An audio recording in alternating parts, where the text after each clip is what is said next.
Go!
Ladies and gentlemen, it is time to call season 11 of SIMseniors. We're here at Circuit of the Americas. The day is beautiful, the track is bright, and the season has been electric. My name's Ben Sapsford. Welcome back, one and all. I'm in an ecstatic mood as I had a very special weekend, and we're coming here to tie things off in a nice little bow with the end of the season here today, and we have much to discuss. It was a beautiful track, one of my favourites in terms of technicality, and it's got a bit of character spiced in. It's not going to be the same track that writes home as the likes of Spa, but it's got its own unique flavour all the same. And you can hear the cars in the background already as we come out of free practice and soon into qualifying, where the things are going to get jumping straight in with a bang. Before anything else, though, of course, it's worth mentioning that we have come to the end of the season, but that's not the end of things here at SimSeniors. We have got more coming in 2026. Plans are already well underway. I'm never one to spoil plans, but I can say I think you'll like what's coming in the future. And I think there is going to be something definitely worth looking forward to. So if you're new here, welcome. Be sure to subscribe, be sure to like the stream if you like what we do here, and get yourself involved. We've got the Facebook page, we've got the Discord if you want to jump in yourself and potentially get yourself a seat in what's to come in SIMseniors next year. We've had quite the season. We have had a couple of dominant racers, others who have had a bit of a harder time holding on to their dominance, holding on to their power. And there is much to be looking forward to on the field as the session is now getting underway. Let's go with the racers now and let's see exactly what we have in store as they all come center stage. See everyone lining up through the field. And most importantly, getting themselves right up and low. A couple of key things before we start. We do have some info about ballast. So Liam Blom course, in the dominant form that he's exhibited, has got 25 kilograms of ballast applied to his car. And that is also going to be complemented by Grosges getting 20 kilograms, Wolfslander getting 15, and Herme getting 10. There's a lot to be played for here tonight, and even if the season is coming to a close, and for some, the championship may be a distant question mark, the most important thing is that drivers have given it their all, and they've had a whale of a time doing so. So let's jump on board then, as the field is soon coming, and will be getting themselves ready for their final qualifying of this. We're on board with Ibrahim Diekman first thing, and the immediate takeaway is that he's got a bit of a job to do tonight. Now, he has got Dismukes breathing in his rearview mirror, and Dismukes, another thing to call him would be Mr. Consistent. Now, he's got 3 third-place finishes in 3 rounds on the trot. Zolder, Red Bull Ring, Watkins Glen, all of them, he finished 3rd every single time. So, he's certainly held on to his position, and he's claimed 2nd place against Craig Niesbet. Although, saying that, Diekman has just disappeared from the face of the earth, and I'm not really sure what's happened. Oh, there we go. Nope, we're back. Excuse me. Oh, he's got quite the mission. Good evening. Diekman needs to place high, because if he does drop anywhere below 5th place, if my napkin maps is correct here in the commentary box, then he will be subject to losing the position, and Dismukes will be our Season 11 champion. Of course, the first 10 minutes of qualifying offer bronze and silvers only, so the top brass are going to be having to wait a little while longer, as the 31 cars that adorn the track today are going to be going head-to-head brawl for the top. Now, crazily enough, Lindblom is in such a position where unless Grosges gets literally a perfect run today and Lindblom gets nothing... Ooh, big slide from Diekman there, going through the S's. Into them, I should say. But unless Grosges gets a perfect round and Lindblom gets nothing, Lindblom has got the gold class in the championship bag. So all he needs to do is simply finish the race. Any kind of points will secure his future. That is all he needs. And with that, the tables are set. Ostrishaz is in a bit of a better position compared to Hamby, as he's got 14 points difference between the two. However, curiously, I do not see either driver in our current standings. I do see Hamby. Hamby is on the way, and he's certainly made a statement with his very bright, beautiful BMW. But I don't see Ostrishaz. Of the 31 cars here today, there is no Ostrishaz to speak of. So this could get interesting. Hurt my knee, you've been struggling to drive. Really sorry to hear it, mate, but wishing you a speedy recovery, of course.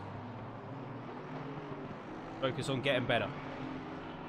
Virtual racetrack will always be here when you get back. But final laps coming up to the line now. Diekman is going to round out that final corner. A little bit of skating on the rear axle.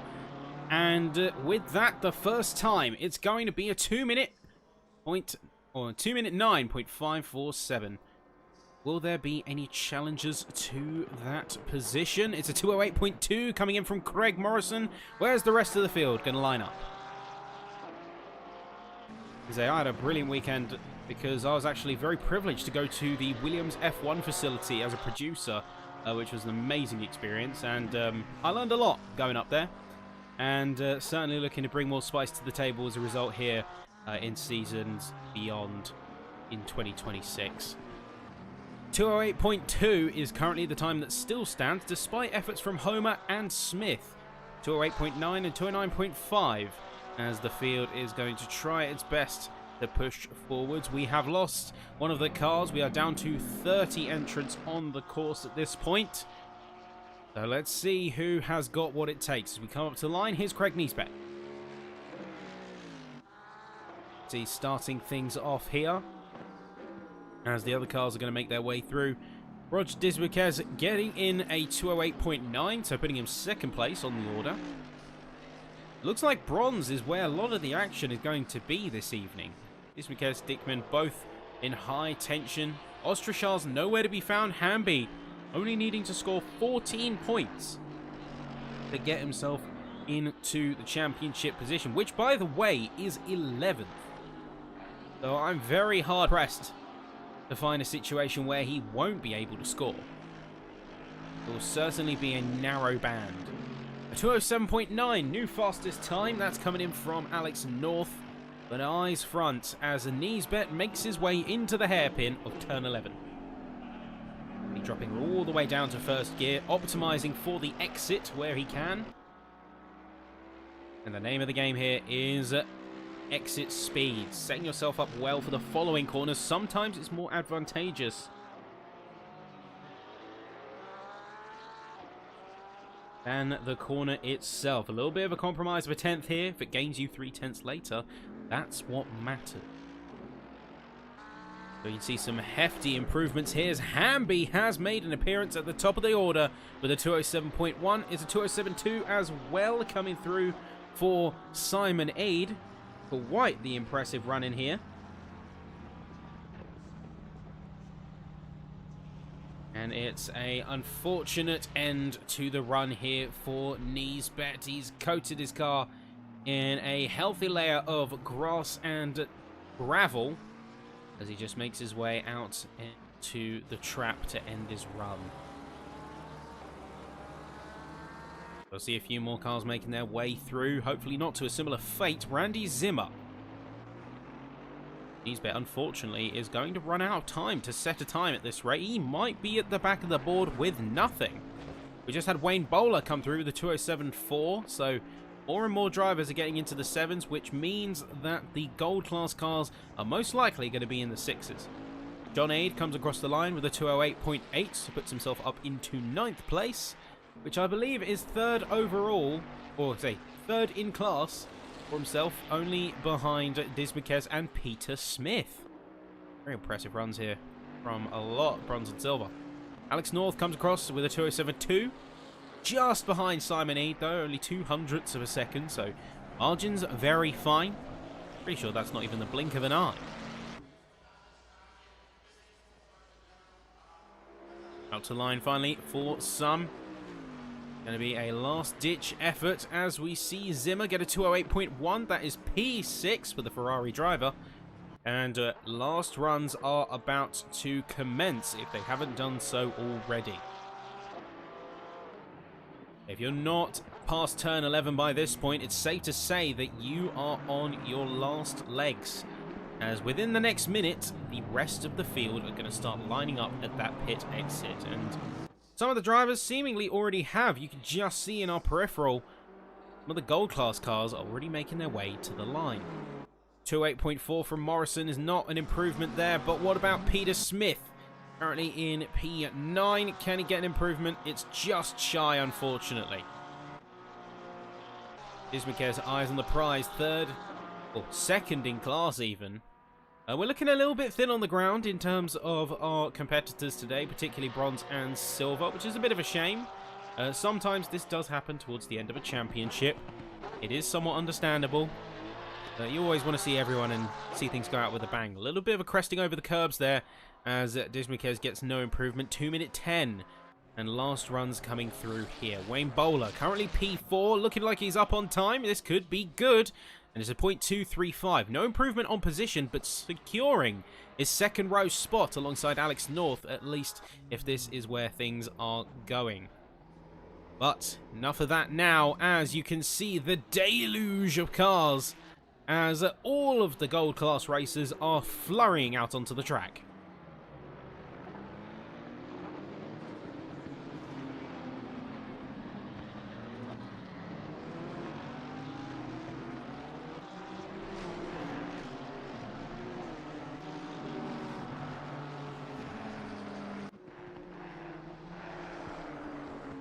Here's James Payton just following along with one of the Pixel Pilot's car. I believe that is Loris. Well, no, is that not Loris? No, that is not.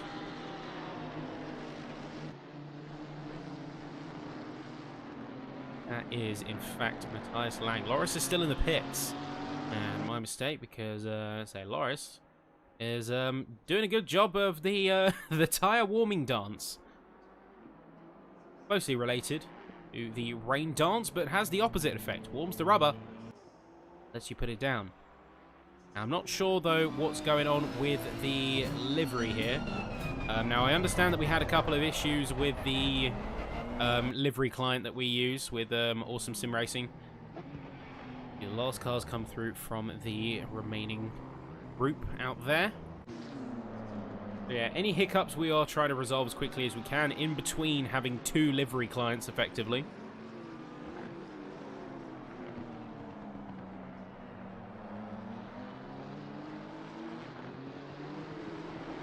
Ah yes, I can see in the chat everyone better at maths than I. So first off, my apologies. Second off, thank you for the help. So quite rightly, it's a Hamby will need 30 points as Ostrashaz will pick up 15 points. This is a drop round. Is a drop round in his case. So Hamby needs 30 points in order to secure the title. Here we are. First runs coming in from gold. Let's have the fireworks well and truly come out as the best of the best are about to dawn the race field. And interestingly, McNair is the one first out of the hatches. We usually see Linatus. We usually see the likes of Lindblom, Hermé, Wolfslener, Gayamar. I could go on. But interestingly, it's going to be a bit of a change of pace. Very curious to see how these races fare here. Particularly Lindblom, because Lindblom is, of course, in the dominant position right now. Make his way through and up to the line. Start is official first runner. Loris just on the outlap as well as Grosges going a little bit later than the others. Just getting things rolling.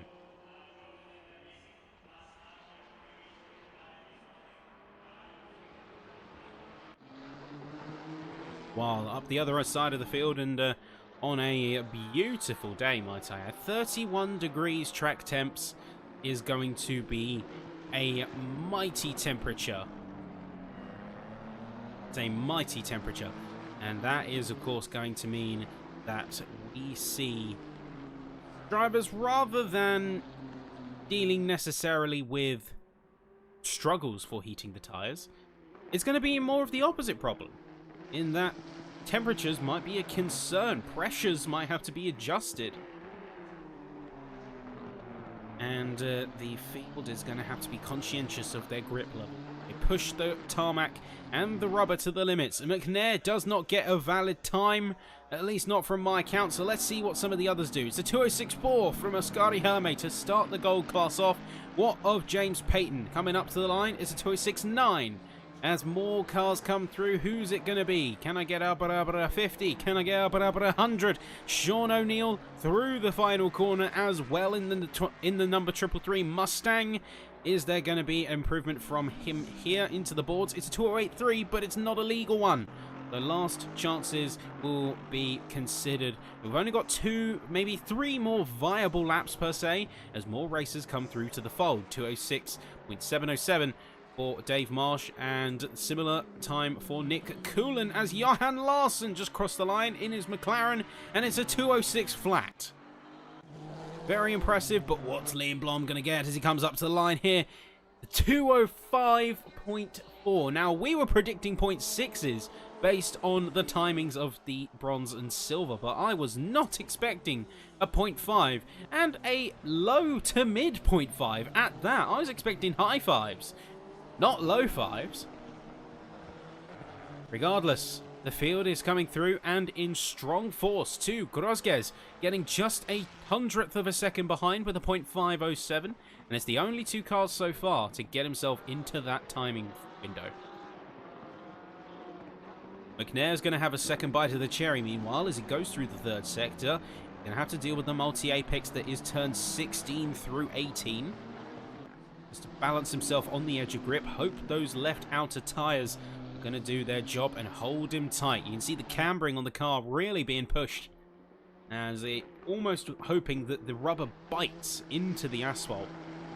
An ultimate corner, and then finally turn 20 to close this lap off. Let's hope he's got something in the docket here, because he needs something in the bag to get himself up alongside his competitors. It's a 206.1 now. It's again an improvement, but again, it's not a legal lap.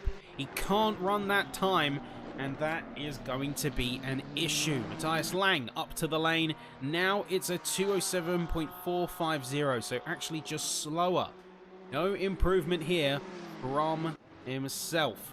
Meanwhile, Johan Larsson coming up to the line soon, is about half a second up. Could be within a chance to challenge on Lindblom's dominance, although he's flashing purple. This could get a little bit nerve-wracking. But unfortunately, Larsson just on the exit of turn 18 invalidates, goes to the side of the track, and that is doomsday for his lap. Meanwhile, Lindblom looking to push even further into the 5s, potentially into the 4s. He's 4/10 of a second up on his delta. Let's see how he carries it into the final corner. It's a beautiful run, well carried speed, and it's a 4.9. Excellent run in there from the NSX of Lindblom. This is a mission statement if I've ever seen one from the Honda. 204.927. What a benchmark. And there's not enough time for anyone to meaningfully challenge that, as Grosges is half a second down, does not get the time improvement that he needs. This is going to be a bit of a nail-biter, as time is of the essence. We are getting to the point where we have to be on final laps. If you are not out on that track, you are donezo. So we might be in a little bit of trouble if our name's McNair, for example. Might be a bit of problems. Unfortunately, in the bronze class, Niesbet, Julius, and Trickett did not set times, so they are going to be starting mandatorily at the back of the grid. On McNair, up to the line. I think yet another illegal lap here, as I am seeing the invalidation text formatting on his race time. Yep, again, an invalid lap, but he's only got one more chance. He needs to get something in the bag here. Hermé just came through with a 206.1.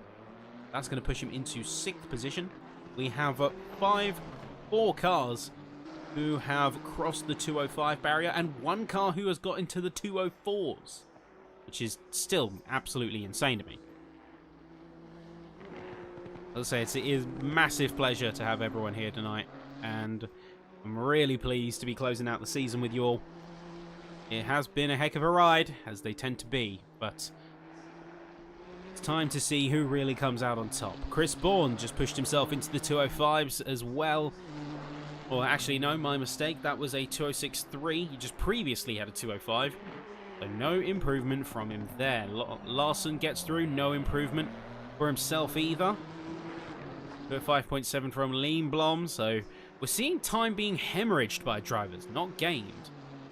Bit of a concern, considering we're running out of time.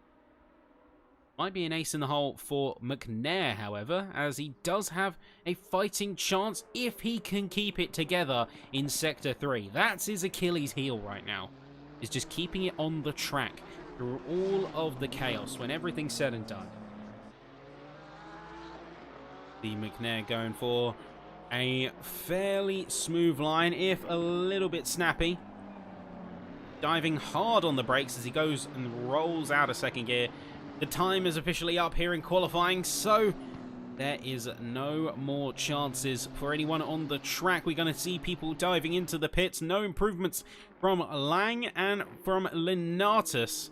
Although maybe Lenatus has a couple of tenths in it, it's not going to be enough. A meaningful difference. But here comes McNair up to the line. Hopefully, finally having a lap that is on the boards, that is certifiable. He comes through. It's P8. It was worth the wait. It's a 206.252. And meanwhile, Hermes slams into the wall just behind him as things quickly turn to a abandon.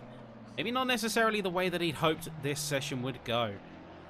Liam Blom, meanwhile, still on green, hoping to gain more. Chris Bourne invalidates, no improvement. Dave Marsh, no improvement on position, just came across the line.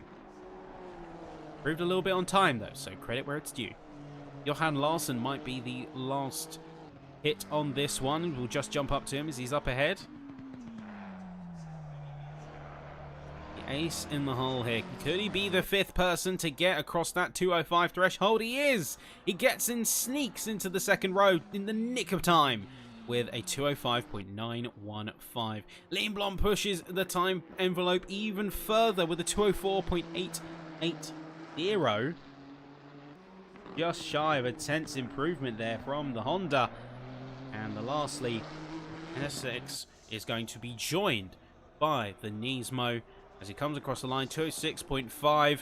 That's going to put him in P10 overall and in a healthy spot for this session to close. So what a turnout. Let's go through, of course, in standard fashion, your top three per class. First off, it's going to be Liam Blom. 204.880. Mighty impressive performance here from the NSX, and certainly showing why he's championship leading material. Grosges in second place has proved a formidable challenger, but at least in quali trim tonight, despite initial appearances, is going to be a whole 6/10 down with a 205.5 flat. Finally, Peter Wolfslener, another strong competitor, and in the Wolfpack outfit here, the 196 Ferrari manages a 205.8. Moving on, we have Simon Eade in first position for the Silvers with a 207.122 in his Aston Martin. We have Paul Hamby, incumbent challenger to the championship title, with a 207.175, so only just a half-tenth away. And then in third position, we had Alex North with a strong starter and opener. We saw him improve at the very last second to a 207.222. Finally, it's the bronze turn, and it's Peter Smith who takes center stage. 208.3 and 5 milliseconds with an M, ahead of Roger Dismukes in second place. Finally, John Eade wraps out your podium spots for the bronze sector, and that is about half a second away, should I say more accurately, with a 208.887. So that is your field here.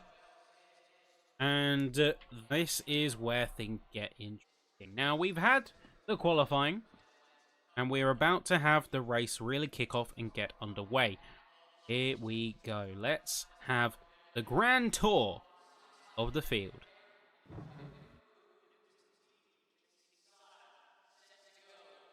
Let's take it center stage. First off, it's Liam Blom, as mentioned. The AAA NSX adorns the top of the order, followed by Maximilian Grosges in second place. The 134 Wolfpack Ferrari. Second row is another Wolfpack entrant, and it's a Wolfpack lockout with Peter Wolfslener in the 196 Ferrari alongside the number 848 McLaren of Johan Larsson. Chris Bourne is going to be in fifth place with the 118 Aston Martin, paired up with Oskari Herme in the 169 Porsche. Row 4 is going to be for Nick Coulin in the number 51 McLaren alongside the number 13 Iron Brew Nismo. Of course, it's Colin McNair. And finally, rounding out your top 10 with the Marshmallow Mobile, the NSX number 27, Dave Marsh, and Loris O'Wiggle, the Pixel Pilots team with number 317 Nismo, and I gotta say, even if unintended, very nice chrome red. Heading into your next 10 is James Payton, the number 248 Mercedes AMG, alongside Simon Eade in number 25 Aston Martin. Row 7 is going to be the 333 of Sean O'Neill in his Ford Mustang GT3, alongside the BMW M4 of incumbent challenger Paul Hamby, number 84. Number 207, Legacy livery of Alex North in the Aston, is going to be paired alongside Wayne Bowler with a very nice and bright looking, very nice and bright looking Ferrari. 1, 2, 3. Lenatus in the Nismo, the Karate car, as we know and love him, alongside Matthias Lang in the 776. Pixel Pilots in blue this time. Rounding out row 10, it's going to be Craig Morrison in the 213 BMW, alongside Robert Homer in the number 6 Porsche. Although, curiously, he has just gone into the pits, so we'll figure out what's going on with him in due course. Randy Zimmer in his orange Ferrari, the 141, alongside Eero Visuri in the 992 Porsche 992-911. Try saying that 5 times fast. Peter Smith in number 23 in the 113 McLaren, alongside Diz Marquez in the 420 Porsche, the Blazemobile, if you will. And then John Eade, 25th place, number 9 McLaren, alongside the Porsche number 19 of Ibrahim Diekman. It's interesting we're not seeing Anil Theodsen tonight, because usually where there's one, there's the other. Frank Tennant in his chrome green Bentley, alongside Craig Niesbet in the 331. It's going to be Sean Julius finally, Andy Trickett, and oh, there we go. There is Anil Theodsen. My mistake. I think maybe he was one of the casualties earlier in the session today. Yes, I think he was the casualty, although he didn't appear on the boards, which was a little bit interesting, shall we say. There you go. Formation lap has begun, and the drivers are just making their way around now. The main thing to remember for all of our racers here tonight is to have fun, be respectful of fellow competitors, and we've certainly been enjoying the ride here as time has gone on. And we will exactly who comes out on top, crowning the team, crowning the individual classes. See exactly races have to offer. 60-minute race, mandatory pit stop, which tends to be taken around the half-an-hour mark, give or take 10 minutes plus or minus. And then following along from that as well, we have the field of formidable drivers considering whether they want to take a fuel and tyre stop or just fuel only. Mandatory is the refuel. Tyres are more of an option. They're good with conserving their tyres and they want to save time on the stop. That is an option they can do.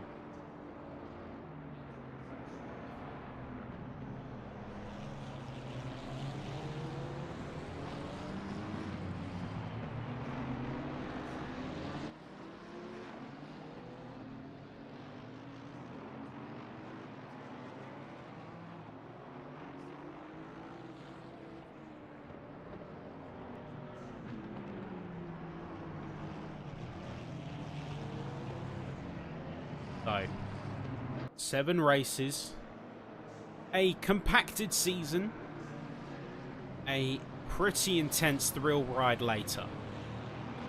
It comes down to this. I know I say this every season, but it has once again been nothing short of a privilege to join you in this commentary box here this evening, to join you in this commentary box this season, and bring you the racing that you all know and love.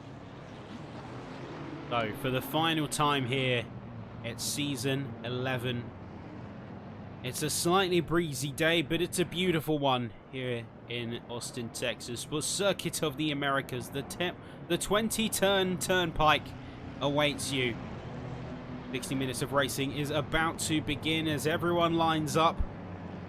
The track is hot. The racing's about to get even hotter. Here we go. And let's have it. 1 hour.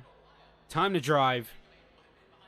The track is hot, and away we go. And immediately, the track springs to life. Everyone jumping into action. It's 2 wide, 3 wide, 4 wide. There's Hermie, there's Coolin. Both going on the inside. Grosges holds the line around the outer as Larson tries to hold on for dear life to his P4. We've seen a couple of splits of cars already get involved here as there are multiple collisions around the lower of the grid. We see the cars going side by side. Everyone wants to bring their A game and bring it top to tail all the way through. There's a smooth move from Morrison as multiple cars get collision warnings. Lenata's stuck in traffic trying to get past Aid, get past into the other cars as Hamby has capitalized on this moment successfully to get himself into P9.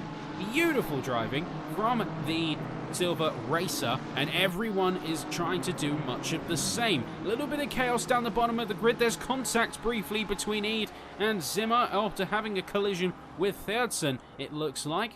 Zimmer's going to have to drop down. He yields not only to Eid, but to Julius as well. So maybe there's a bit of a sadder indication going on here. Out of turn 11, though. Drag racing each other down this straight as Peyton and Lang are going to test the metal in lap 1 only. We see Lenatus in the foreground doing much of the same here too. As we see a Hamby go very deep, very wide, out through the 12th corner and into the 3rd sector. Things are looking a little bit dicey. He rejoins the track right in the path of Nick Coolin. We see Aid and Lenatus still jousting and going at it throughout all of this sector of the course. It's a big tussle. It's a big night. Nobody is leaving anything to chance, and we're going to see those attitudes really start to play out. Therdsen getting overtaken by Frank Tennant, a car we know likes to scythe his way up the field silently while all the chaos unfolds around him. Therdsen going for a wide run. Julius goes to the narrow and makes contact with John Aid.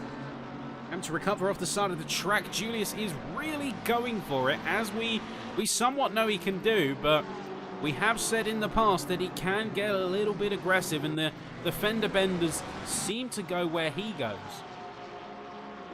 And while correlation is not causation in any respect or measure, it can be a bit of a sign that maybe one driver or the other needs to turn the wick down a little. If nothing else than for self-preservation. And saying that just as we turn away, there is Therdsen dropping a swath of positions as he goes all the way down, I believe, to P27 from 24th. Lieutenant's going to get a freebie. Zimmer and Julius also going to file their way up as John Aid and Peter Smith are going to be lying in the wake. It is Julius chasing down for Zimmer and Tennant right now. The two ahead goes side by side as the Mustang is hunting and chomping at the bit for a spot. A good respect being shown, still trying to give the room for racing as much as possible. The Zimmer is going to tuck to the inside there, and way late on the brakes as Julius goes darting off out of turn 11. Has to take to the gravel and barely keeps it back in control as he rejoins the track just ahead of Peter Smith behind John Aid. That was certainly... that could have gone very wrong. That could very easily have gone wrong there. Julius is not done with the fight. He's going to immediately drag race and get past John Aid. Is he going to go for it as well on Therdsen? He's going to try, but he's not necessarily going to be successful. And we've got a couple of fights brewing near the front, but this is going to be one that we check in periodically. Homer started from the pits to avoid chaos. Wow. He might have made the right call, but he's also significantly behind the others, at least from my metric. So that will be a bit of a gamble, as it always is. O'Wiggle coming up to the inside of Chris Bourne into turn 1, uses the uphill to his advantage, grabs the apex. Very nicely executed from the Nismo there. Is there going to be any counter from Bourne, though? As he's not going anywhere heading into this first sector. Or should I really say sector 2 at this point? Not really disappearing. And in fact, he's been just as much a thorn in the side as he always has. in the best way. This is what racing is all about. Bourne is right there. He's tempting fate, and he's very much biting at the ankles of the Nismo. Get through turn 11. Lindblom leads by 1.4 seconds to Grosges, and a lot of the leaders have spaced out, so the action is majoritively in the mid-pack.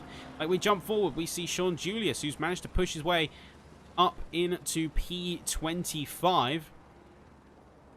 Lieutenant 1.2 seconds behind, and Theodson might be on the docket for an overtake next, although that is not for certain.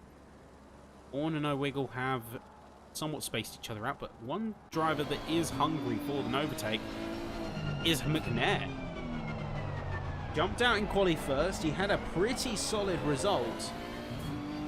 So the big question mark over today's race is, will he be able to really capitalize on the potential hand of fortune that he's been dealt? End of the season, less drivers involved. This could be the blessing in disguise that he has been craving. Field lower down has somewhat calmed. We have got a bit of chaos erupting in the mids, as Aid is going to try his best to chase down Matthias Lang.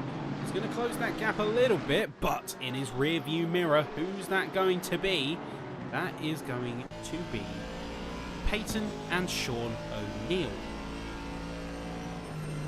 Things are getting a little bit close. As you can see, there's O'Neill posting himself around the side of the Mercedes. He doesn't quite get the exit he's hoping for, though. Has to retreat back. Aid all the time, keeping an eye on his flanks, on his mirrors, having to gauge defensively exactly where his opponent is going to go. Much in the same way, we have Craig Morrison, who is on the hunt against Ibrahim Diekman and has or actually Dismukes, I should say more accurately, and has managed to get the run cleanly going into the S's. Well executed indeed here. And then up at the front we see McNair going for a little bit of a dive, tiny bit too much punch for Judy, as he goes down to 0.7 of a second down.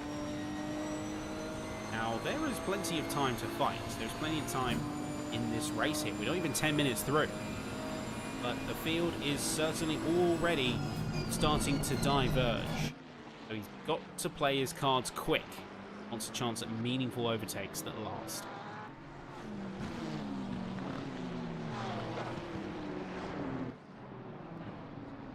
I am certainly curious to see how these racers make the situation work in their favour.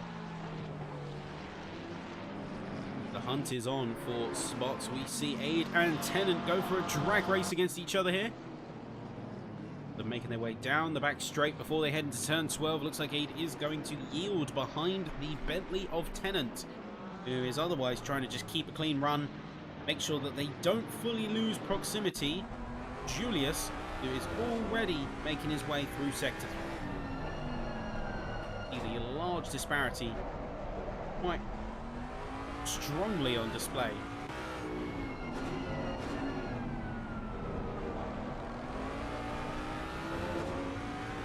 Closing out lap 4 now. And heading into lap 5, O'Neill is another one wanting to get the positions, get the overtakes, but meanwhile Linatus is getting that run on Hamby here, pushing him down into P12 and P13, as Lang is going to make it a double header just behind. It's a swiftly executed move.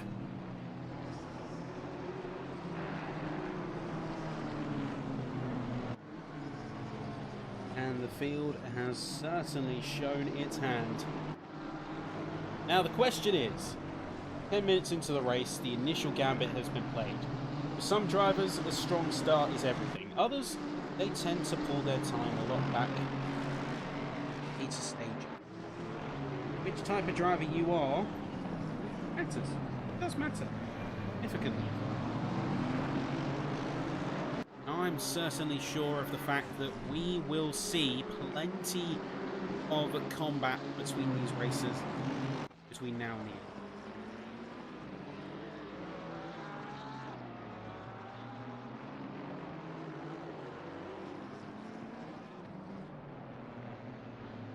being said, though, COTA has drawn out the more civilized side. Well,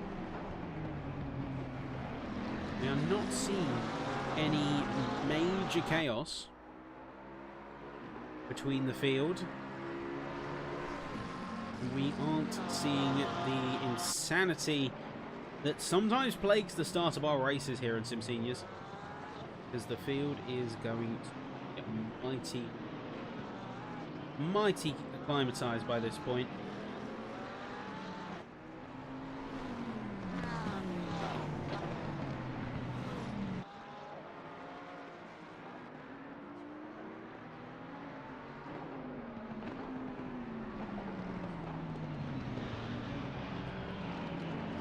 Very impressive with this lower pack. Despite it not being as influential in the standings, the fighting is just as fierce. We see Eid go alongside and get the overtake on Frank Tennant through the multi-corner complex that is the third sector. Well done here for John. Beautiful stuff.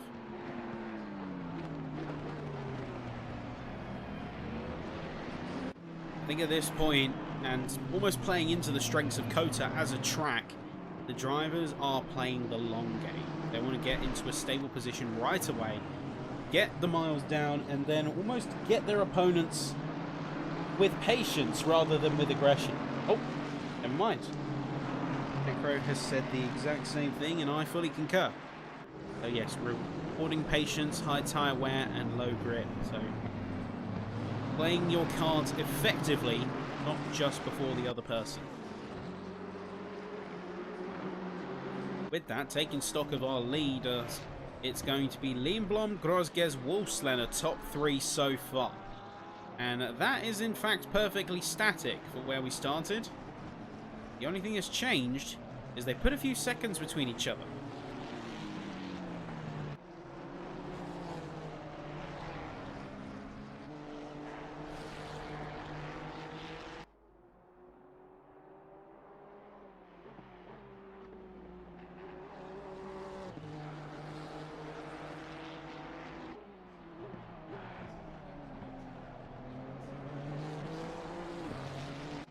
Nicely done, nicely executed. I mean, further down we do have a bit of tussle between Eid and Hamby. So Hamby just quickly made his way around Eid, but Eid looks to be poised for a counter-attack. He's trying to line himself up to go on the inside into the final corner. They touch on the rear quarter panel. He's getting extremely close. In fact, he backs off ever so slightly, try and get the run into the next lap. Out of the final corner. Also see that Peyton might be getting involved on this one. So we can see, and oh, Peyton, what's going on here? He's spun completely and parked himself on the apex. He's got contact with both Simon Eid, Sean O'Neill, and hopefully not anyone else, as he's completely sort of ducked his car into the grass and is trying to recover. Eid O'Neill not happy with that one. And you can see he just darted to the inside. That's one way to take the apex of the corner, is just to, well, throw your car into it. Be clear, I'm not saying it's done by intent. That car is mangled. Look at it. Peyton is well and truly in last now and doesn't seem to be given much chance of a recovery. Eid has dropped down behind some of the others at this lower pack. We can see Tennant is on the leading still, but John and Trickett have actually had a bit of tussling too.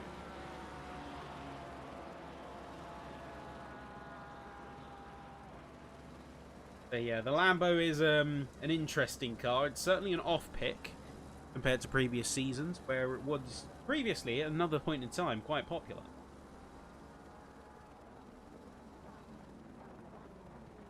Is going a little bit hotter in, trying to get the exit of these corners rather than going for optimal line. You just want to optimize the exit and get himself out ahead.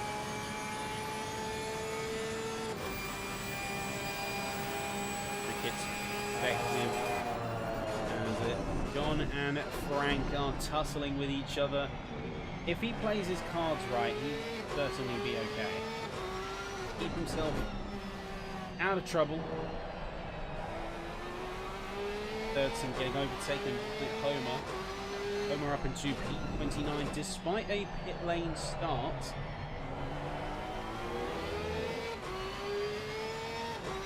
Recoveries, we also see that Randy Zimmer has made the decision to head into the pits. And quite early at that too.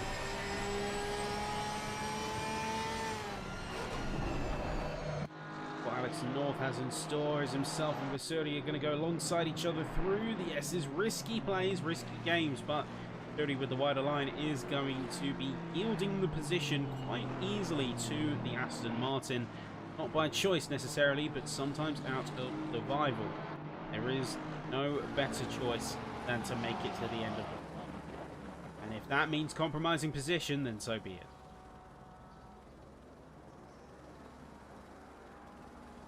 I think Zimmer had a bit of a, shall we say, an altercation. We can see Peyton as well has now gone in to resolve such an issue of his own. Quintet. Cars making their way through the S's now, almost in perfect unison. Like a church procession in motion. 5 cars are going to perfect sequence with each other.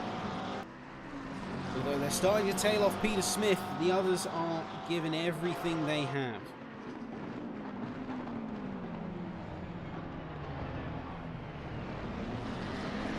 Tricky can hold his nerve though. As again, jumping in is on board. We're going to see how Aid and Tennant want to fight, how much they want to give and combat with.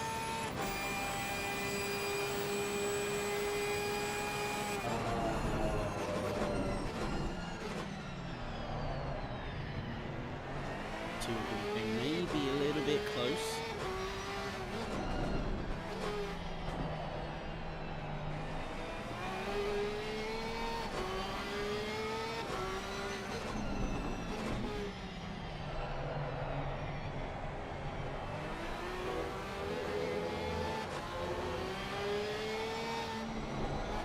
Here for Trickett though, as Homer is going to get the advantage. He's going to press on, get himself up ahead. Frank Tennant with a poor line through the sector as well is going to yield not 1, not 2, but 3 positions as he tries to recover his race effort. He just gets about momentum in time to stave off Peter Smith. Chaos erupts at that lower pack, and that seems to be rubbing off on some of the others around the course as well. We see Dave Marsh coming in very hot to attack Chris Bourne for his position. We'll see the field rapidly converging in certain areas. We have our hot spots. Just trying to go for a bit more of a run here. Doesn't quite get it on the exit. In fact, drops significant time by going too hot. A bit too deep. We see Eero tucking into the back of Alex North's slipstream as he's closed the gap quite significantly. He's going to give it a little bit of a bob and weave.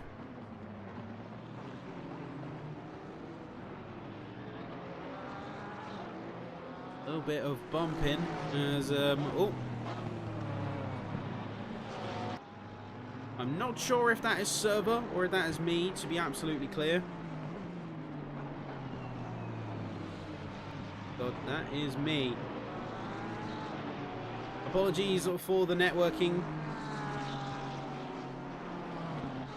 Not sure what is happening. Trying to resolve as soon as physically possible.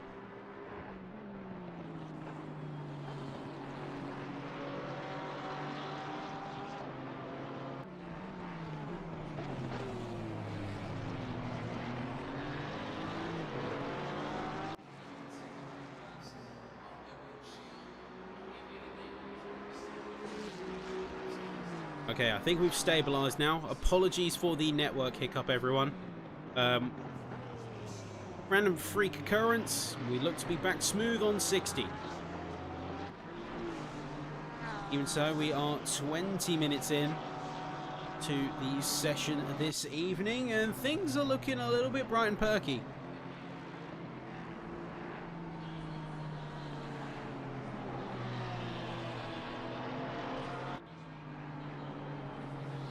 Now, ooh, big slide there for Iro, it seems, although keeping it controlled.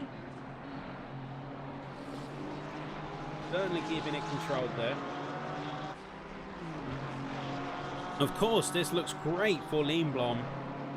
And Grosges, despite best efforts, will be seeing the second place if these positions are to stand. It's 40 versus 45 points. Lindblom currently stands with fastest lap. Session is going to be eventually closing on the championship title for Lindblom's case. Iro going way too deep, a little bit too hot there. And Sean Julius is going to be quickly making work of Craig Niesbet's position over in P22. That's going to be a heck of a promotion.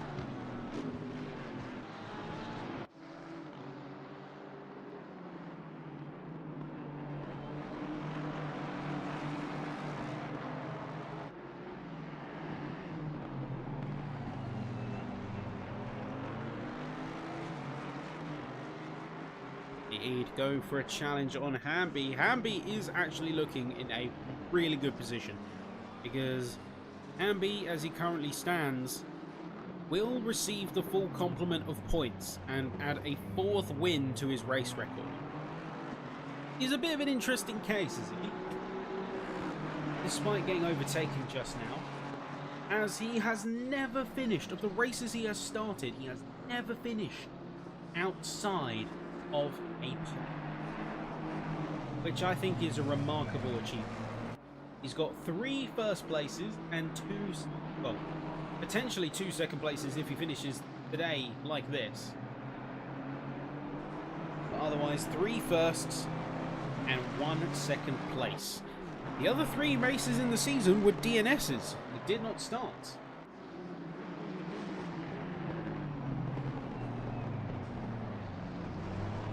So it's a bit of an enigma, Hamby's performance.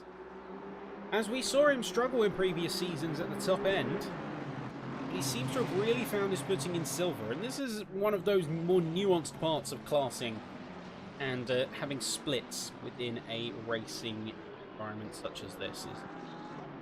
There might be occasions where drivers who have struggled at the top end go in just 1 class down and absolutely prove their worth as a top flight racer.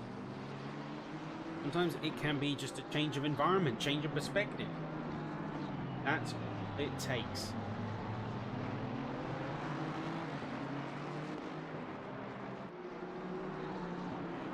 I'm certainly looking forward to who can make the most of the situation. Most of everyone playing at their best.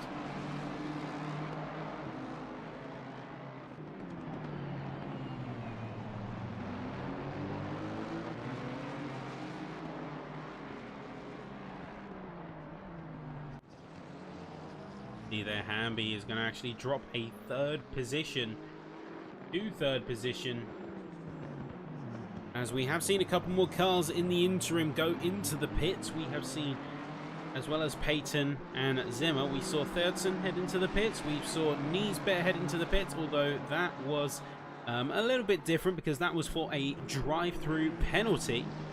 We had a stop and go as well earlier for Peyton. So that is 2 pit stops. And other drivers seem to going into the pits just as much, if not more, very soon. We are 25 minutes race. The field is looking good. It's looking fast. Racers are giving it their all.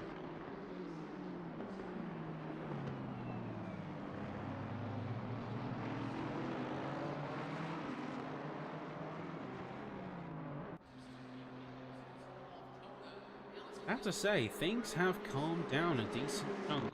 I wonder if Hamby can actually pull this back. Because Hamby do bring any chance.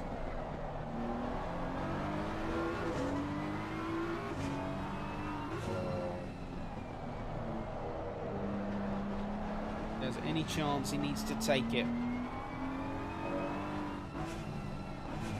COTA is a Marmite track.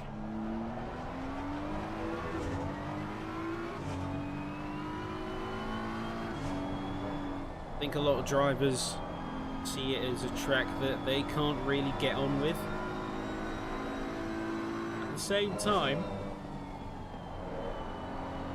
I think that this is a track that can yield some amazing spectacle with the right conditions. Now, in the case of tonight, we have seen a lot of drivers go and spread themselves out. Yes, that much is true. However, the most important thing is that everyone has remained respectful. We haven't really seen any major flagging incidents, any major problems per se.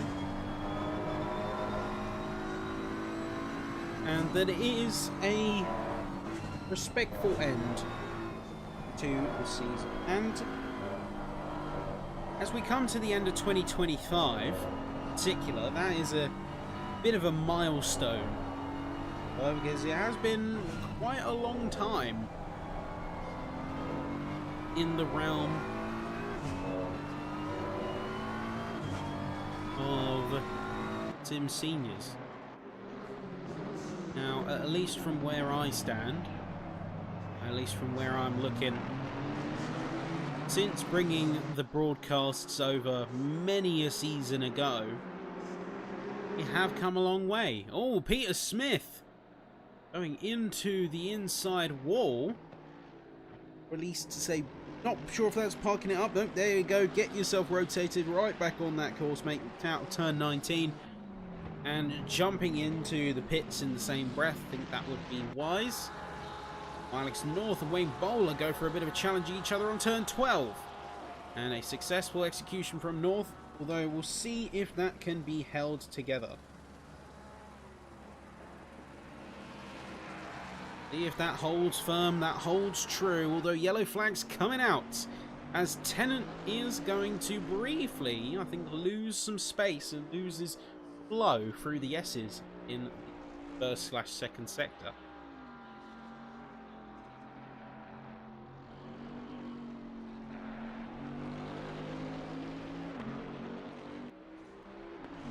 Yes, looking back at the past, seeing how far things have come, quite a ride we have had, I've got to say.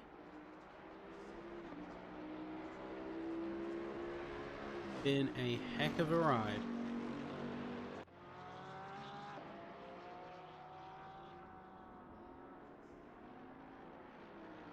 I think it was all the way back in, I want to say, season 5 that we had our first broadcast together. Check the archives for that one.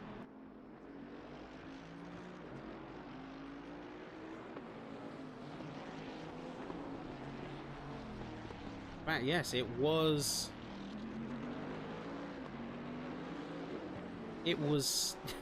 I'm just looking back in the archives, forgive us folks.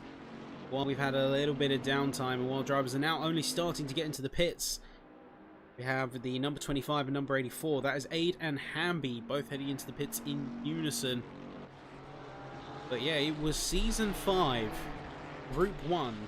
The first ever SimSeniors broadcast, I do believe. And, say, the best decisions of my broadcast career, because that's what really got me into ACC. And that was my foot in the door in terms of understanding and appreciating ACC for what it is.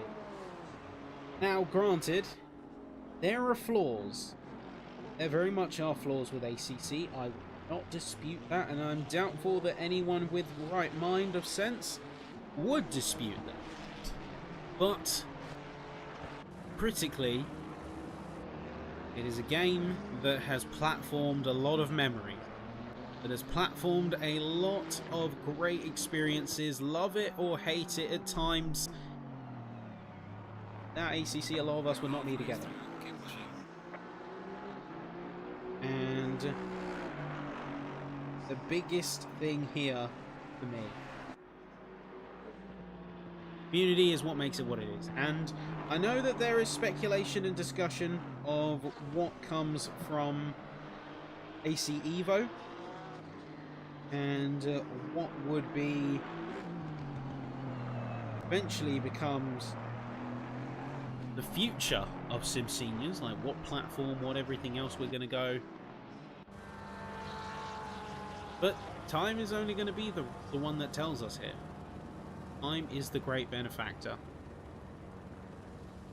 A lot of drivers now come through.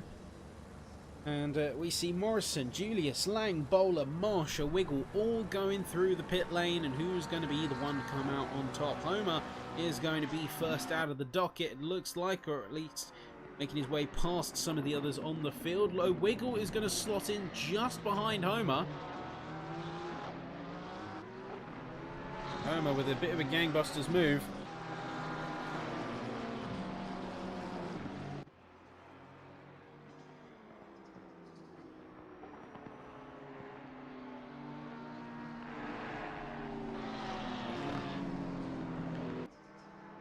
Wiggle is keeping the proximity tight to Homer as he reacclimatizes to the track.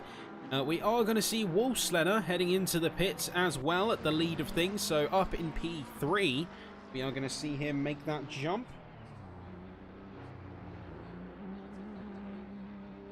That is going to be what comes of the rest of the field. We don't really know. Hermé and Bourne are going to follow suit, but we are right at that half-hour mark. So this is the changeover.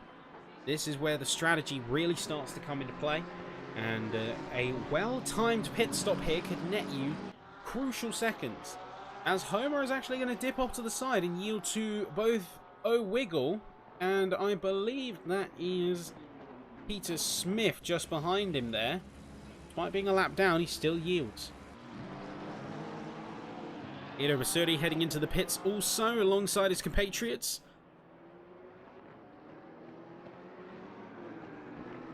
Deluge of cars. We're going to be looking at around a 70-second pit stop if optimized, and we could see stops shorter than that depending on how well the drivers can get out and back on the circuit soon.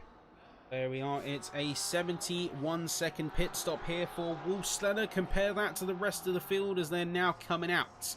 We're going to see Hermé come in also with a 71-second stop, slightly faster than Wolfsledder's. Bourne comes up to the exit. It is 72.8 seconds here. We're going to see a 73, I believe, coming through from O'Wiggle we saw earlier. A 73, another 72 here from Coolin, and a 71 from Dave Marsh. Class is in session as the rest of the field is soon going to be coming in and taking some notes from the others. Basuri now out. So with a 71.9 second stop. Jeanade is also going to be the leaders.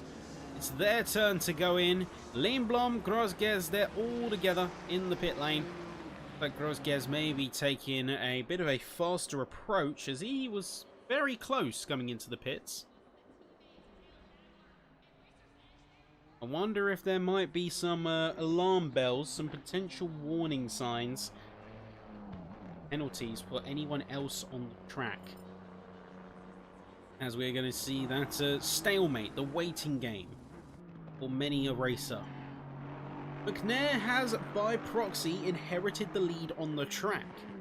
So big gains here for the Nismo driver. And North as well. He is going to get a chance to potentially leapfrog a couple of cars. Even if it doesn't last, it's about sometimes just physically being able to get up ahead of the other. We're going to see Lindblom, meanwhile, come up to the end of the pit lane. Pit limiter is coming off right there, and he's jetting at high speed back onto the race circuit. He ducks in just behind Diekman, ahead of Dismukes, and immediately takes to combat. 71.8 second pit stop. It's going to be a swift one here, as we see a couple of crucial seconds lost from Grosges' pit stop in his Ferrari. Everyone averaging between a couple of seconds difference. Everyone is going to show their best hand now. 25 minutes from the end of the race. Field is wrong. Own on the track though. Andy Trickett looking off side. As here is it. He acknowledges the blue flags at play. In P6 versus P28. That's certainly going to play. Here's a bit of an altercation, it looks like, as a brief yellow going in for 44.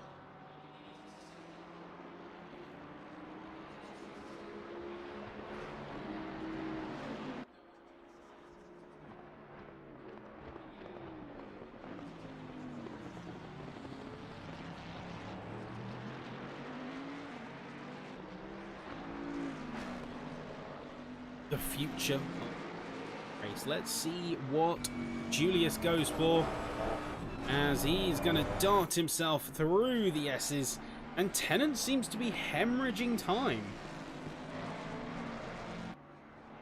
And whatever come from earlier in the race, it seems like Tennant is not handling it too well.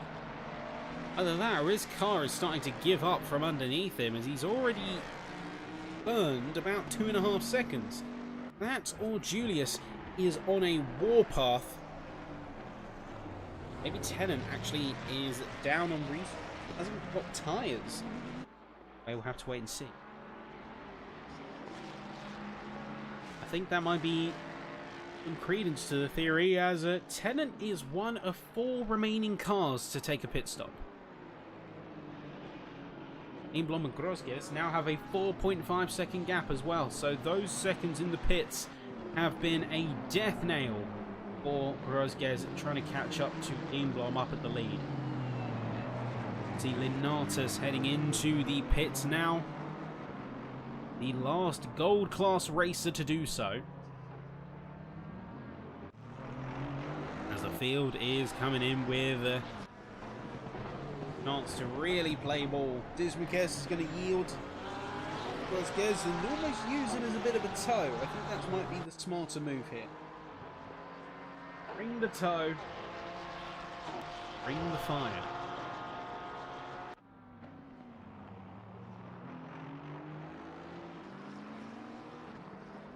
Session's looking good so far here, though. Consider the fact Dismukes has had a very good season. He has had 4 podiums, 3 third places, 1 second, and has been able to hold his own pretty strongly through consistency against the likes of Diekman, who 2 wins and 3 second places. That is nothing to scoff at. Now, we do just have coming out of the pits now Mr. Linatus, as it was confirmed that was actually for a stop and go. So a 30 seconds. So an SG30 was applied to the Nismo. That has demoted him down to P24. That has put him in pretty hot water. North, as well as Diekman, finally heading into the pits, and that is going to somewhat restore our status quo in terms of the timing board, as Lindblom is going to get back into pole and the lead, with Grosges getting in second place. Slenner. Dismukes is the outlier here, as we know he likes to take those long initial stints, really wring out his car at the beginning, then go into the pits toward the late stage.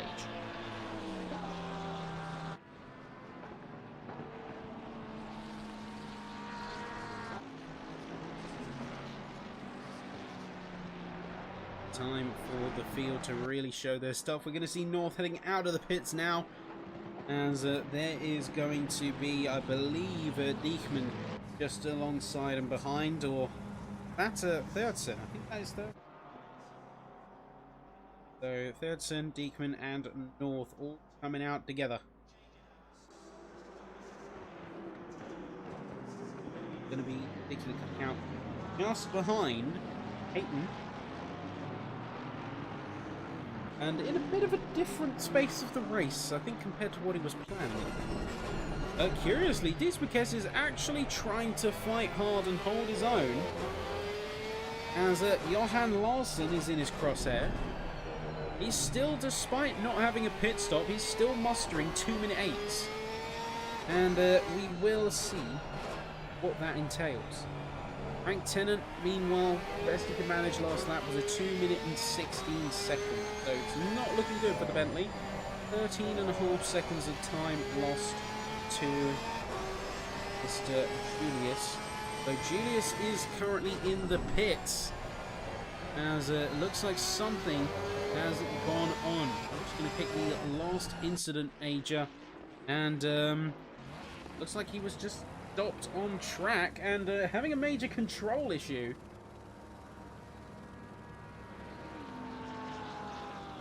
Right, okay, so he missed the pits, or at least this is what I'm perceiving. He missed the pits and then has gone out, and ooh, we come back to live action just as McNair loses it through turn 1.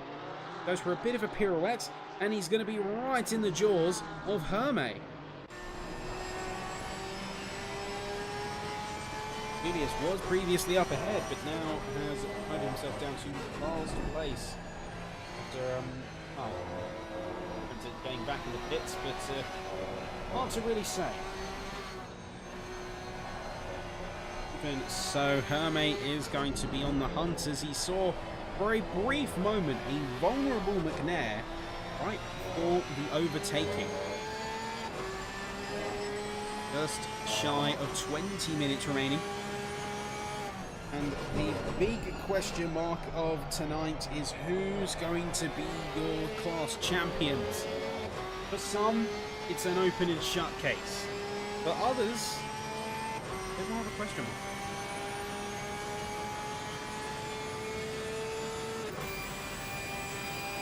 Wrong push regardless of whatever side of the aisle you land on.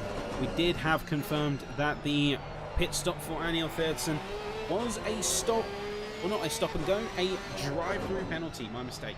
So that has been what put him down in second to last. Now Linatus is on the recovery effort as best as he can. Tennant is headed into the pits, hopefully to address what's going on with his car, as he has, like we've been saying, hemorrhaging time left, right and centre, and it's only gotten worse as laps have gone on, so he needs to get into those pits. I think that might be a case of the tyres simply giving up underneath him, and that long stint just not working the way that he runs. Dismukes, last car to do so, and finally also now heading into the pits here.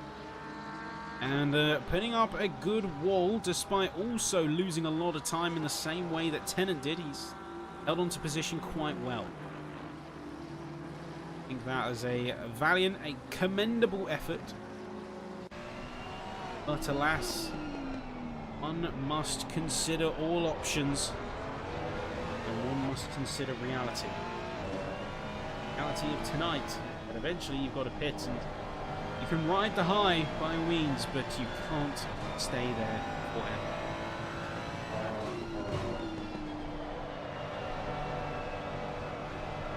When loss of the car, Wayne Bowler is going to be into the wall and sliding his car off. I think just a bit of fishtailing, got a little bit too nasty on it. And luckily looks like there's minimal damage, taking a bit of a closer inspection.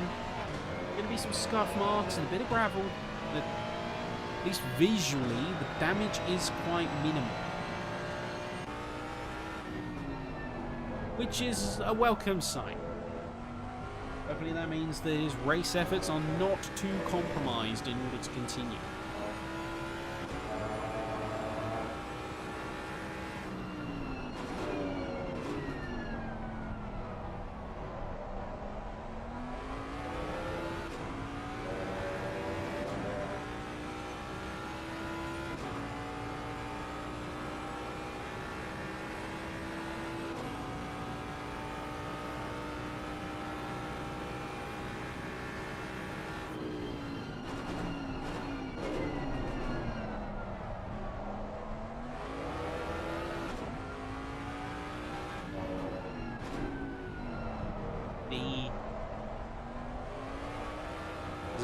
much as he's trying, O'Neill, he can't really catch up to Lang. Best, but still about 2-second proximity that he needs to start clawing away at. Hermé, in a similar vein, despite the advantage being handed to him, he really has got to pick up the pace if he wants to challenge on the likes of McNair.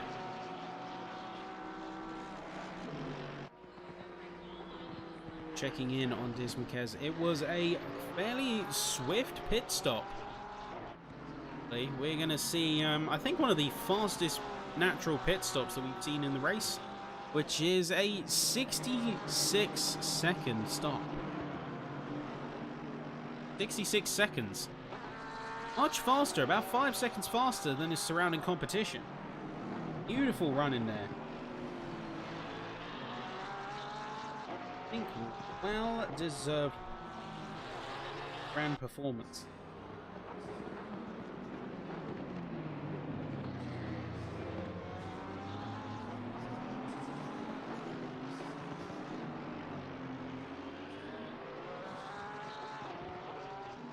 Dismuquez on a P18.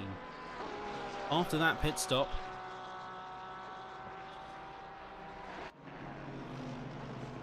I think you are right in that that 5 seconds means he didn't take tyres. This could be a gamble. This really could be a gamble because he's leading the class right now. And Diekman is in second place, so we could still see that Diekman takes this one, even if he finishes behind Dismuquez. But I think what a crowning achievement to get 4 podiums on the trot. Made himself as a top fighter in Brazil. I think that really would be something special. Especially if that's what we get to end the season with. Diekman is going to be a bit of an unknown quantity, a bit of a variable. Especially considering that himself and Bowler are running pretty close. I have to check in on them. Of course. I think the main question mark for these two: will there be closing of the gap?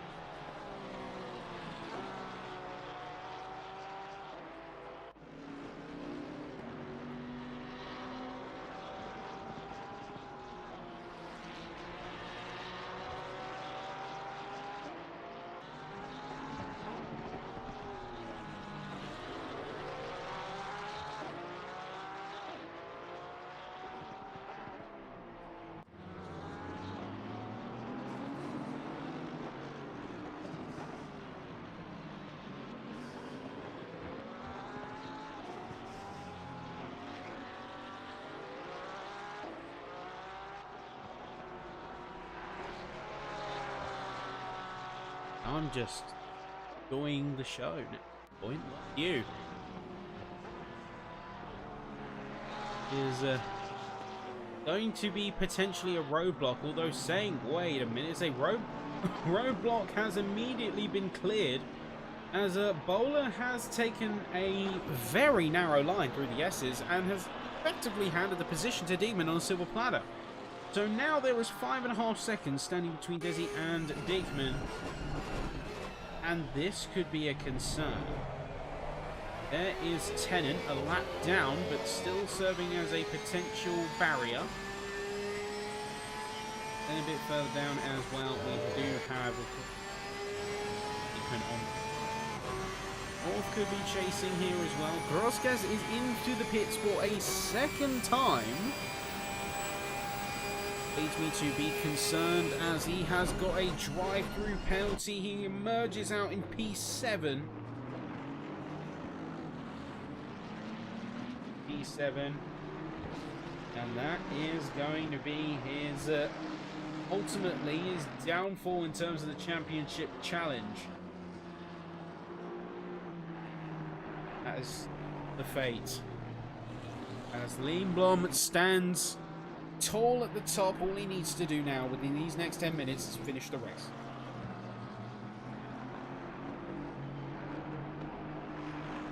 So with a 38-point difference, that is going to be a high barrier.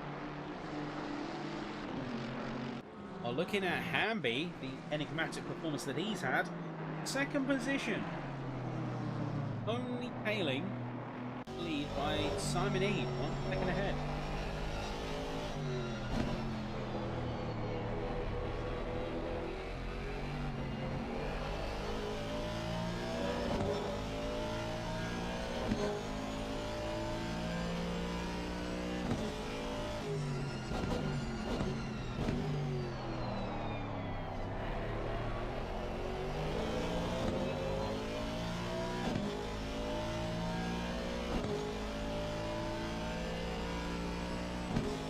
See what Hamby can do here, but a little bit further away we see North and Morrison.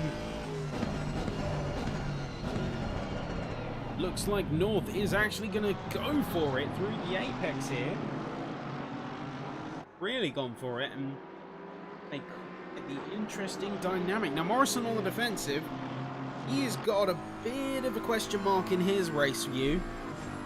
His bet is going to have a brief yellow flag the track, which is certainly a concern, as it seems to me that he lost the car at the very end of the lap.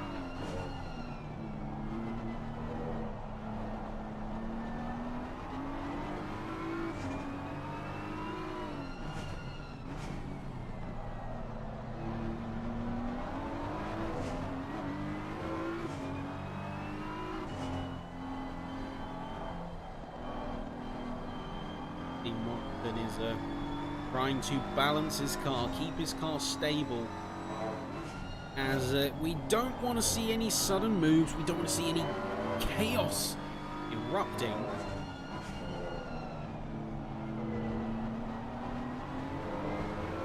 Might have a bit of a breather here, as despite best efforts and despite best pushes, the gap has remained at roughly 5 seconds between Dismuquez and Dickman. There's been, in fact, a half-second gain between Dickman and Dismuquez here, but that, at this current pace, would only bring him just shy of halfway to catching up. Meanwhile, Hamby and Eid, they are going to have a bit of a position trade heading into turn 11, as Hamby's going to get the slice and dice through the S's. So Hamby in the lead of silver now. And it looks like his race to lose, as we're going to see him potentially get this one in the bag for himself. Silver title.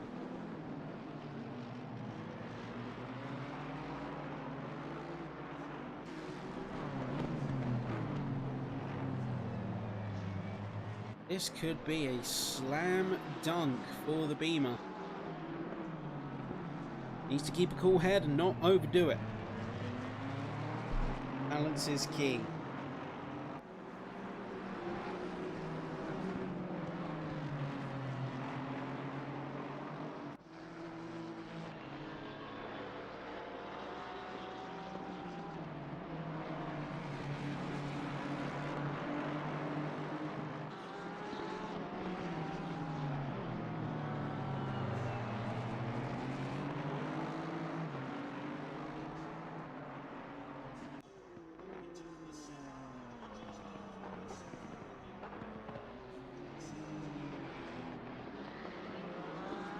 Hamby might go for a challenge on Neil, but going towards the middle of the track.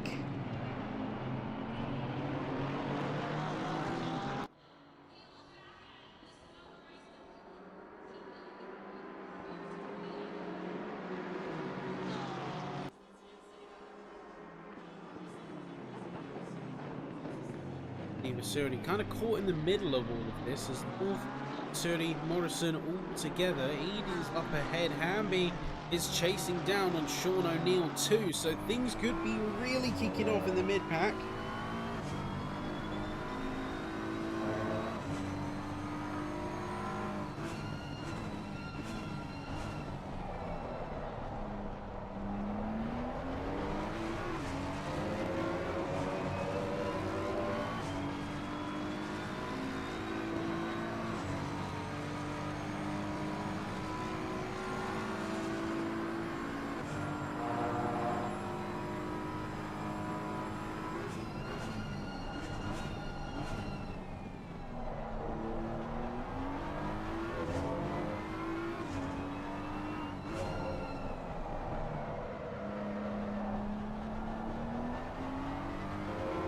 Being overtaken there, fortunately so, as Hamby's not only going to be taking the lead on the silver, but is actually going to be getting a buffer for himself, placing the gold driver in between himself and Ede.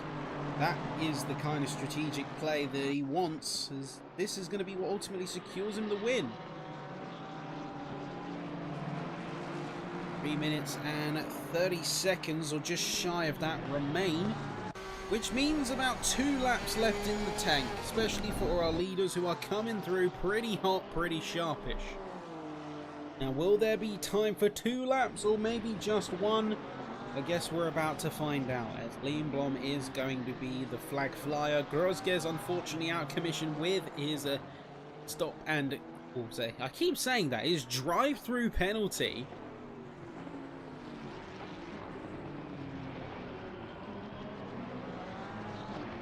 Drive-through penalty. That's going to leave Wolfsland a whole 15 seconds behind. That is a bit of a downturn.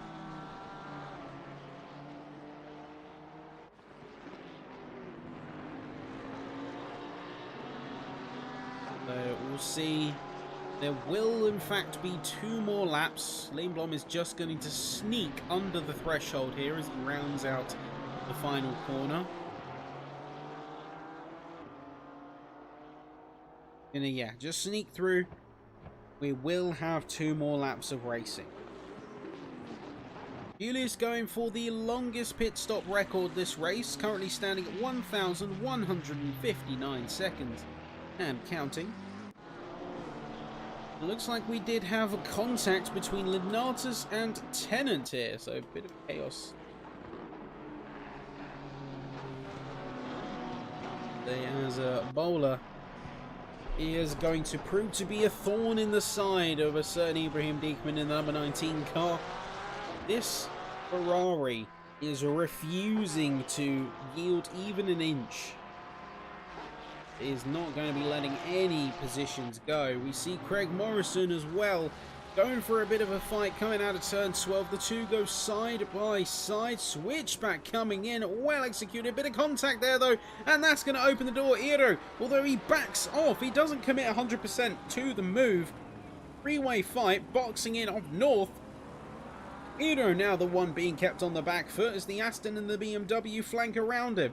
In the inside through the triple apex here, and all 3 of them trying to negotiate, find any room they can. Morrison's going to come out on top, but it's not going to be easy pickings either. Vissuri and North all going head to toe and head to head as the field is going to draw to a close very soon. They know the time is of the essence. Nothing can be left to chance now. It's got to be committal. It's got to be full runs, all in.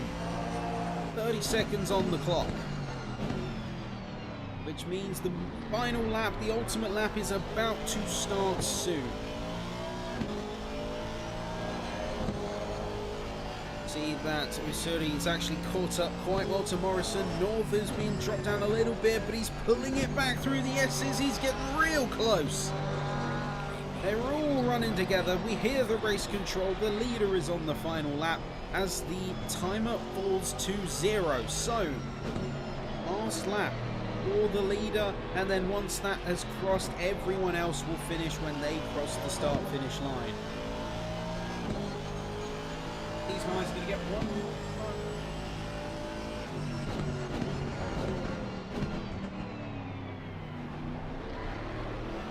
North trying to vary his strategy and get his car rolling smoothly as he can. Complete. Yeah, Diekman, 3 seconds to Dismukes, but it's not going to be enough, I don't think. Jump to the helicam. North and Visuri going to come very close to contact out of turn 12. Barely avoiding disaster. That could have been real nasty there, but luckily no incidents and no tears.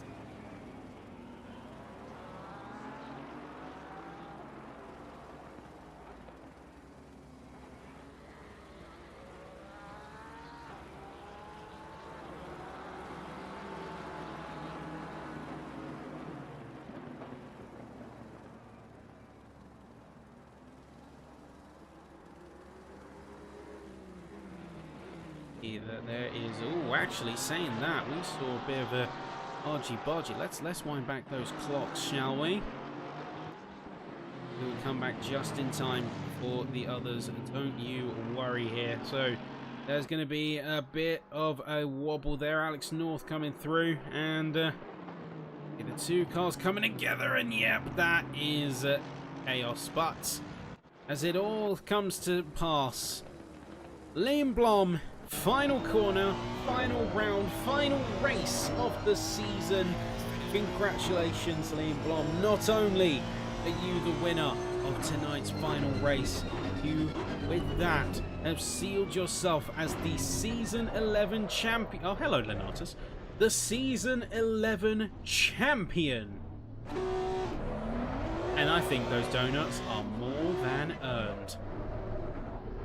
See the rest of the field following in suit. Wolfslander in second, Larson in third. Wolfslander himself doing a very good season and getting himself a third place, which could potentially become P2, depending on the gap between himself and Grosges. Meanwhile, in silver, we have another very special result. Holds it against Eid. It was mentioned at the start of the broadcast that Hamby needs 30 points in order to succeed Ostrachaz tonight, given his drop round. And after much trials and tribulations, I can see that he has in fact done it. He maintains his perfect podium record and goes one further to take his 4th win of the season and the silver title. Hamby in the BMW, take a bow. I think that is exactly what has done it. I think that is a celebration in order.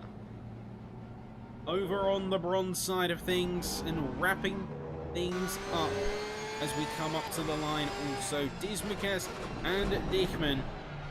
The two have fought long and hard, and the two have been at odds with each other in every stage of the season, and even with the win for Dismukes in his pocket, it's going to be very tight between the two.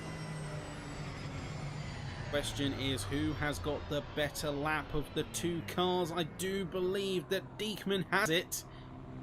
So the question then becomes, who has won? The answer, Diekman, with his 2nd place. He retains a 5-point gap, or a 4-point gap. And with that, Diekman is going to be, I do believe, Diekman is your bronze class champion. Donuts in the sand, celebrations in the paddock, smiles floating around the audience. It has been an absolute pleasure, ladies and gentlemen. Gotta say, it has been nothing short of amazing to once again join you for the season, and we'll see you very soon, because of course the future holds many things. I'm not at liberty to say what those things are, but one thing I can assure you is it's going to be those eventually do arrive. You know we'll be here. So from myself, Driveline team, thank you for joining us for our broadcasts over here at Season 11. And we will see you very, very soon. Have a great break. See you all in 2026. Good night, everyone. Take care.